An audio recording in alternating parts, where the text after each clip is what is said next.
भद्रं मे अपि वातय मनः। ॐ शान्ति शान्ति शान्तिः। नमः श्री शंकरानंद, नमः श्री शंकरानंद गुरुपादाम्बुजन्मने, गुरुपादाम्बुजन्मने। सविलास महामोह, सविलास महामोह ग्राह ग्रासैक कर्मणे, ग्राह ग्रासैक कर्मणे।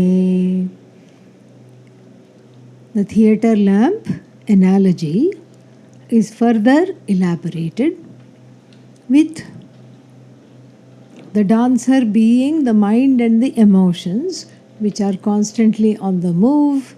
And then, why are they on the move? Because they are powered by the music of the sense organs. The musicians and the beat keepers, what do? They decide where the mind goes. And so the sense organs control the mind. Why? Because they drag the mind to various things. And the mind in turn drags the intellect. We make a slight distinction between intellect and mind. The mind is weak. In the Shastra, it is sankalpa vikalpatmakam, meaning it says, should I do this? So early in the morning, should I attend the satsang? Nah, okay, this is the mind. The buddhi is the resolute faculty which says, no, no, no, this is what I have come for and I am going to attend. So this is the buddhi. You see, there is a slight difference. So the sense organs colonize the mind because they keep reporting all these delectable things in the universe. The whole Jagat, they report. There, go there is something wonderful. Go here, there is something nice to see. Go there, you can, what is that? You can ride on the waves. It's called something. I saw somebody hanging on by a thread. There is a boat and then there is a thread, and at the end of the thread there is this fellow. Yeah, what is that called? Water skiing. Okay. Yeah. Whatever skiing. Anyway, so this is exactly how the mind is. So many things to do, so little time. And then on top of that, what do we have? FOMO. What is FOMO? Yes, because if I do this, and that is also happening at the same time. That's why the buddhi dances, the mind dances. Oh, maybe this side. No, maybe that side. Let's go in front. No, let's go in the back. So like this, one is driven crazy. At least in the dance analogy, there is some logic. There are some steps. There is some music. There are some lyrics. There is some prayer. But here, in the everyday dance of the jiva, the sad, helpless, hopeless, jaded, faded individual called jiva, there is no rhythm. The rhythm is a cacophony of wants and desires, driving the buddhi mad. The buddhi also, instead of making the mind strong, what does the intellect do? Become weak and go after the buddhi, become else. Because the buddhi, the intellect follows dharma. The intellect is to whom, with that faculty of the inner instrument, the antakarana, with the buddhi is the one who needs dharma, who understands dharma. And to teach, okay, this belongs to somebody else, you can't have it. Why not? Just take it when they are not looking. Simple. Very easy. You're just making everything so complicated. This is the everyday dance. This is the everyday dance. And what is the dance like? It is not Bharatanatyam. No. What is the dance like? It's like the dance of a cat on a hot tin roof. Yes. That is the dance of the jiva. Really, no rhythm, no nothing, no logic. Oh, I thought you wanted to do this. No, I changed my mind. Yeah. Why did you change your mind? Because I don't feel like it. And in India and some other societies where this knowledge is very strong, where there is a strong sense of dharma, kinship networks, which will not let you go away from dharma even if you want it, this knowledge can still be intact, and then the sakshi can be recovered even when it is lost. Like the data on the computer, the sakshi keeps getting lost. And it can be recovered because there is something to fall back on. But then in Western society, in societies where this knowledge is not yet taken root and where one is adrift, there is nothing to make us go back. There is nothing to tether us in a nice way. Not that we should be bound, but we should have some basis, some connection which will remind us of our connection to the whole. That is not there, because that was there in the ancient times, but we have gone very, very, very, very far away because we have let the buddhi and the mind take over the entire universe, and we have let the wants run the buddhi. Wants and don't wants are running the buddhi. That means what? That means that I too, the ahankara, is under their spell. Totally. It's like they have done some kind of the wants and don't wants have colonized the mind and the buddhi. The buddhi is driving the car, and then what happens? The ragadveshas car jack. They do the car jacking. They come inside and then take the buddhi from the driver's seat, gag it, bind it, and then put it in the trunk. The buddhi cries in a muffled way, wait, knock, knock, knock, open. By this time the car is careening towards a ditch. This is what happens. And this is very well illustrated in the Kathopanishads with a beautiful chariot analogy. Ātmanam rathinam vidhi. This is what it is. The I is the owner of the chariot. The ahankara is the owner of this body, mind, sense complex. And we saw that.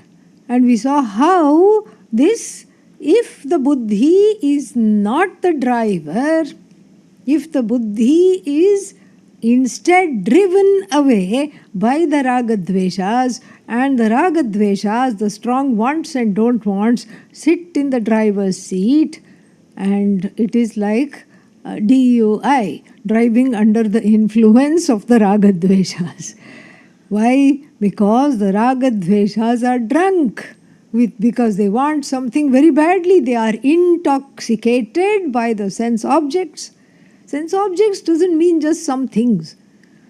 We are used to thinking of that, and then we tell ourselves, no, I'm not attracted to any sense objects. Sense objects includes notions that we hold on to, perceptions, relationships, impressions, samskaras. And the impressions are of two varieties. One are good impressions which we have gained from our upbringing and from the past lives. They are called samskaras. Some others are called vasanas, and they are difficult impressions. Impressions that are difficult. Certain memories, certain pains, certain sorrows, all of them are carried. And then the ahankara, which in the theatre lamp analogy is the main person enjoying the program, the king, the patron of the arts, who has paid for the dancer to come, who has organized the whole event, sitting there enjoying the program. Enjoying the program means what? Is in tune with the program. And what is this program? A program of cacophony where every step is a misstep. Yes. And every take is a mistake. This is the dance. This is the dance of the jiva. The frantic missteps after missteps after missteps, this frantic, effort to catch up. Catch up with what? Catch up with new wants, new don't wants. This is what keeps us going. Oh, something new has come, something wonderful has come. I want it. The whole world is divided into mine and yet to be mine. This is the distinction. So that which is yet to be mine rankles. How come I don't have this? This is what we referred to earlier as the catch, kill, eat mentality. From the life as a beast. In the last life, big cat. Now what? Catatonic. That is what it is. Because I'm not getting what I want. Last life, big cat. So therefore that orientation that everything has to be conquered, everything has to become mine. I have to put one seal inside. It says, this belongs to me. Don't touch. Don't even look. This is mine. So very sad state of affairs. And compare our terrible dance that we are outlining right now, terrible dance, two left feet, stomping all over the Mother Earth, poor thing, and no wonder the Mother Earth cries silently because we are walking all over the grace. And this kind of a want and don't want, it's not just a small individual thing, but it's like it translates into a collective avarice, parigraha, a greed for controlling, killing, and all these kinds of things. And so we don't look after the environment. This is all connected. Our dance trashes the universe. Literally trashes the universe. We have polluted our rivers, we have polluted our air, we have polluted the ground which feeds us, on which the crops grow. They feed us, and we have trashed all of it. And what are we doing? Looking through the telescope for another planet to move to, because we have completely destroyed this one. And why have we destroyed it? Because we want more and more and more. We want more crops. Why? To sell. And to sell, what do we need to do? We have to produce more. To produce more, we have to get more and more land. Like this, each thing depends on the other thing, and as a result, we find ourselves at a crux of a global emergency.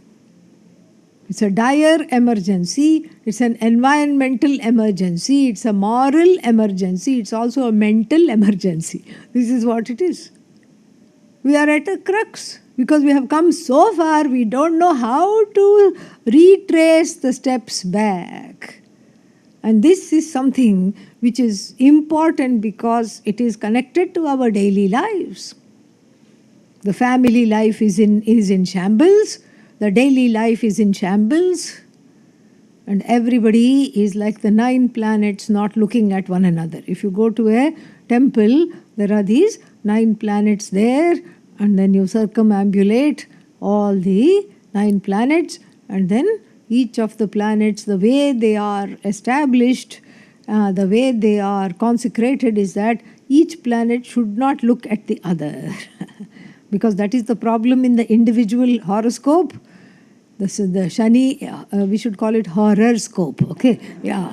So in the individual horoscope, what is the problem? The Shani is looking at something it should not be looking at. Guru is looking at something. Shani is looking at something. Shani means Saturn is looking at something. And then Venus is looking at its enemy. Because the planets also have certain inimical and friendly relationships with one another. And so to establish a temple of the 9 planets, what do? We do it in such an ingenious way that they don't have to look at each other at all. They don't have to look at each other. They can just coexist without looking at each other. Wish the same was true in the ashram also, that we could coexist with the people that we don't like without looking at each other, but that option is not there.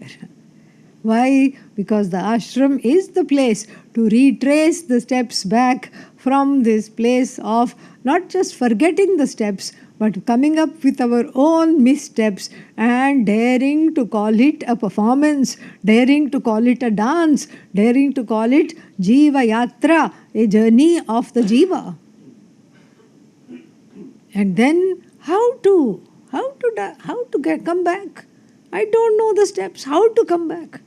That's where we have to look at the Lord of Dance. There he is, look, right next to Hanumanji, called Nata Raja, the Lord of Dance. Who is this Lord of Dance? Very interesting, very nice.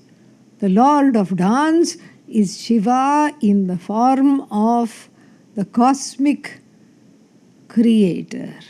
Shiva is usually associated with the one who resolves the universe, but then in a little known and little celebrated role, he also is the one who creates and sustains this universe in the form of a dance called Tandava. We don't know those steps. We don't know those steps. And so the Tandava is what? Keeping this universe in place. The manifest universe is Tandava, this dance in motion. It's a sacred dance in motion, and then the Tandava is vigorous. It's a vigorous dance. That's why you see his dreadlocks are flying. It's not nicely combed or kept in a ponytail or tied up. The tied up dreadlocks we will have for Lord Dakshinamurti, who is seated and teaching this knowledge silently. But then this aspect of the creator of the universe has to do with motion, keeps everything going and keeps everything in motion, with complete and total dispassion. There is no partiality. I want this to be created but not that. No. The creation happens in keeping with the Jiva's own karma. So the Jivas first start knocking at the door of Lord Shiva. First there is no creation. Everything is in a place of repose. No dance. And then what happens? Sudden dance. Why? Not because Ishvara desired something. No. The Lord has no desires, and then the creation need not even come forth. But if it has come forth, it is because of the urgency of the Jiva to get a body. What is there? Why should I have a body? Because then only I can fulfill my desires. No body and no possibility of fulfilling the desires. Hands and legs are there, therefore I can do things, I can go places. Eyes and ears are there, therefore I can desire, I can fulfill a few desires that have to do with sight and hearing. Tongue is there, therefore I can go to restaurants. And so like this, there is a whole scope for desire fulfillment. And if I do not have a body, if I am disembodied, then there is no scope for desire fulfillment. So then the cycle of creation begins because all the jivas that were lying down nicely wake up and stretch and demand a body because they have so many desires. Is it enough to have a body-mind complex? No, because you also need the dancing field, a field where you can stomp around and fulfill those desires. Therefore, the universe is needed with all the lokas. Lokas means various parallel universes are there, various places of experience, ancestor loka, ancestor realm, and then Brahma loka, which is the highest form of heaven. Bhuloka, this loka here. And then what does the jiva want to do? Experience all the lokas and then become loco. That's the only other possibility. How many things can you experience with this one body, one mind, one set of senses? And everything is experienced discreetly, one after the other. But then this frantic jiva orders this universe. In fact, if this universe is there, we have summoned it, we have ordered it. Ishvara, poor Ishvara has become the waiter. Bring me this, bring me that, give me this, give me that. And this thing should be on the side, not in mixed. That thing should be there. Make this gluten free, make this something else free, make this whatever free. All these things. We have custom ordered this universe. So we cannot complain because we have done this. Not individually, but when the whole creation came into being, so to speak, we have custom ordered it. All the jivas needing a stomping ground said, oh, there should be some place where we can only do bhoga. No need for yoga, only bhoga. Bhoga means conspicuous and continuous consumption. So therefore, all these various realms have come, and here we are lost in these realms. Especially in this realm, which is why we are here. Why are we here at this time on this earth? If we ask the question, it is because of the mixture of good karma and bad karma. Mixture. Because if we had a preponderance of good karma, we would be a deva. We would be in the deva loka, in the godly realm, enjoying many, many things. And then, if we had done only papa, we would be in some other nether realms or suffering from various kinds of limitations. A body which cannot have desires, a body which can never even desire this knowledge. So this way, we are here on this earthly realm of this mortal life because, and simply because, we have a mixture of papa and punya. In India, in North India, there is a common last name called Mishra, means mix up. Okay? Everybody's last name should be Mishra because we are a mix up of good karma and bad karma, and we have brought that here, and then here we are. Not completely lost. Don't have a set of book of instructions how the jiva should live. Nowhere it is there, and then trying to get along, trying to get by, trying to just cope. I try to cope and just mope, that's all, because I don't know how to cope. And then if we look at the Lord of Dance, he is in his own merry world, in his own glory. The dance continues.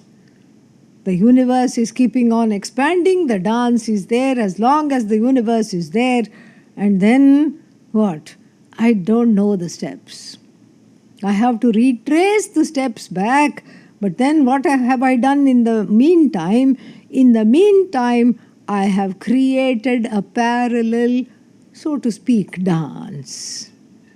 My own dance, based on my own agenda, my own likes, my own dislikes, what I want, even if it is in opposition to everything else, even if it is in opposition to common sense, logic, even if it is inimical to me, my own body, mind, sense complex, my own goals, my own destiny, even if it is inimical to that, I have created this alternative, whatever I call dance.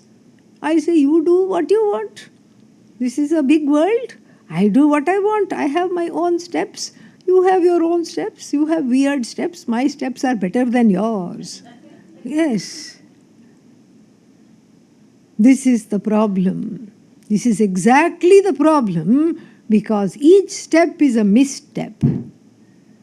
And the earth then becomes like a quicksand. Because with each misstep, I get further and further sucked into a world of entanglements. Ooh, not very nice. This is a very sticky situation. Now I have to vigorously initiate further steps in order to come out of this misstep, and then the further steps give me an even more sinking feeling because I have made the situation worse and worse and worse. This is what happens. This is exactly what happens in the day-to-day life. First, I go after all the things. This is what I want. This sounds good. That is what I want.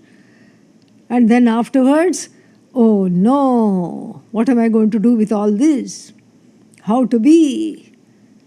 And then same thing. This is in the world of objects, many missteps, keeping on getting things that you don't want, and going down the road of basically hoarding more than what is needed. This hoarding is a very interesting, what's that? Samskara we have inherited from our past life as squirrels and chipmunks. Okay, yeah, hoarding, keeping on. Yes, for a rainy day, for a wintry day. We don't know how to let go of it. Sometimes even after sannyasa. My guru had one friend, another Swami, who was elderly and who used to sleep outside his hut, kutia, in Rishikesh. This was in the 60s in Rishikesh. And so, very nice Swami he was, and very helpful also. And then in the morning he would complain, oh, aches and pains, and knee pain, and shoulder pain, and hip pain, and back pain. And my guru said to him, Swamiji, I noticed that it is cold and you are sleeping outside of your hut. Please sleep inside of your hut. Why? No, it is full. Full of what? It's a small hut. It turned out that he was collecting boxes. Boxes of what? Empty boxes. Yeah. Tin boxes, cardboard boxes, and then metal boxes. And then he used to eat, not for himself. He was a sannyasi. What will he want all these boxes for? Box in Hindi language is called dabba, So Dabba Swamiji was his name. He was well known all over as Dabba Swamiji. What did he do with all these dabbas? He gave it to people. If somebody wanted to buy ghee, then he would give them 2 tin boxes. Please go 2 tin containers and please go do this. He had them in all sizes, and he had organized them better than Marie Kondo, this expert. This expert lady who just charges people to come and clean your house or whatever she does. Yeah. But as a result, what? Dabba inside, because it has to be protected from rain, cold and all these things. Swami outside. You see how this orientation is harmless. He was helping everybody. It was not for himself. And in India, in those days especially, those things were very difficult to get. Dabbas are difficult to get. Plastic covers are very difficult to get earlier on. Now it is, of course, sadly, the whole place is inundated with plastic. And it is the staple diet of all the cows, unfortunately. But then, in those days, every plastic cover was like a treasure. And one person came to me, and then they said that their grandma had passed away, and then they did all the final rituals and everything, and they said, we have to go take care of her place, some things she has, and we have to dispose it off. It was all under lock and key. So all the grandchildren and the children went with great anticipation because nobody had seen what was inside grandma's cupboard. Oh my God, she would have some nice things for all the grandchildren. We can take, we can distribute amongst ourselves. And then when the cupboard was finally opened, they were so disappointed. Because in this wonderful metal cupboard, lock and key, was, arranged plastic bags from size 0 to size 10 completely, yes. Whole cupboard plastic bag. This is what our dance is like. This is what is just hoarding, whether we need it or not. Some other time it will be of use. Some other time it will do this. In fact, one French author wrote a short story about this. It is called A Piece of String. And so there were two feuding people. It is in some located in medieval France. Two feuding people were there. Each one was looking at the other to complain about them to the authorities and get them in trouble. Two men were there, feuding men, always competitors in the business. And then what happened? One of them was a hoarder. And so what did he do? He was going through some whatever function that was there, some outdoor event. It had already wrapped up. But then he saw a piece of string, maybe like a shoelace, a small piece of string. He picked it up because that was his nature, rolled it up and put it in his pocket, thinking it will be of some use sometime somewhere. When? I don't know. Why? I don't know. What are you going to use it for? I don't know.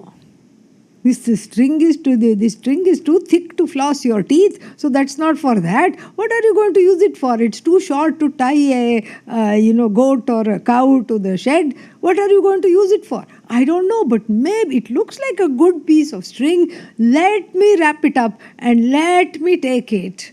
And then he put it in his pocket, and the other fellow saw, and complained to the authorities that he had taken a lot of money. He had stolen money that was there because, see, the man was feeling embarrassed to pick up the piece of string, so he just walked around it. This is the dance, you see. And then came back, and then walked around it the other way, came back, looked to the left, looked to the right, very surreptitiously, because he was a noble man, and to bend and pick up this piece of string, was very embarrassing. So quickly he did that surreptitiously, and then, people saw that dance, going, moving away, coming, moving away, going away like a crab, going this side, going that side, and then suddenly picking it up.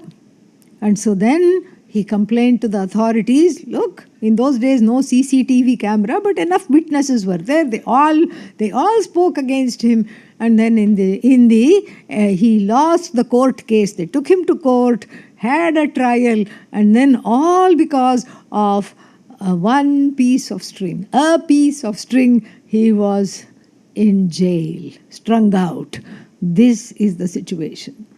These, even though it looks very harmless, this kind of a hoarding of objects, etc., for a rainy day, for later, it's good to have something else, etc., etc., this can get us into trouble. Why? Because this is part of all the missteps in life. And same thing, when we look at the realm of relationships, this is also exactly the same situation. Same exact situation.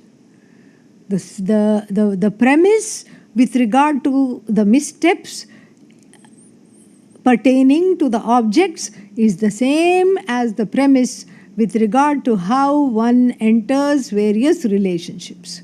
Same exact premise. What is the premise? I am insecure. I don't have. I need to get more.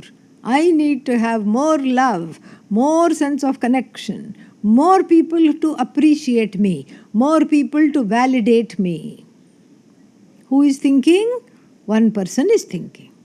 And the people with whom the person forges relationships, what are they thinking? They are thinking the same thing. I need more security. I need more people. I need these kinds of people, not that kind of people. But I thought these were your friends. Yeah, they were their friends. They were friends. Now what have they become? Toxic. This is a new lingo. Yeah. Every relationship is described as what? Toxic. Toxic means what? First I talked and talked, now I am sick. Or sick of this person, that's what. To talk too much. This is toxic. And toxic means what? I have to get out of it. How are you going to get out? I'm going to stop seeing them. I'm going to go, what is that called? No more contact. And I'm going to get away from everything. And then what? I'm going to forge new relationships.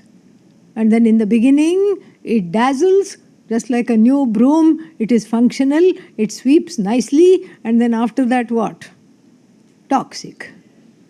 This is the missteps. This is exactly how we have failed ourselves. We have failed the buddhi and for which the intellect for which has been given to us to really become serious and get ready to look at the truth of ourselves, to embrace that joy, that unbridled ananda, limitless ananda, that joy which I am, I have to inhabit. I have to wake up. I can't be sleeping. Sleeping means not awakened to the possibilities of this life, not awakened to my own destiny and what it has to offer.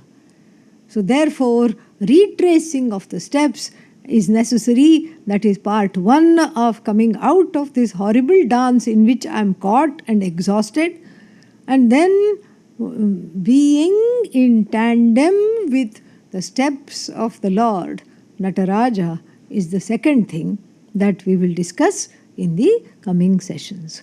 Om Purnamadav Purnamidam Purnat Purnamudachyate Purnasya Purnamadaya Purnamevavashishyate. Om Shanti Shanti Shanti.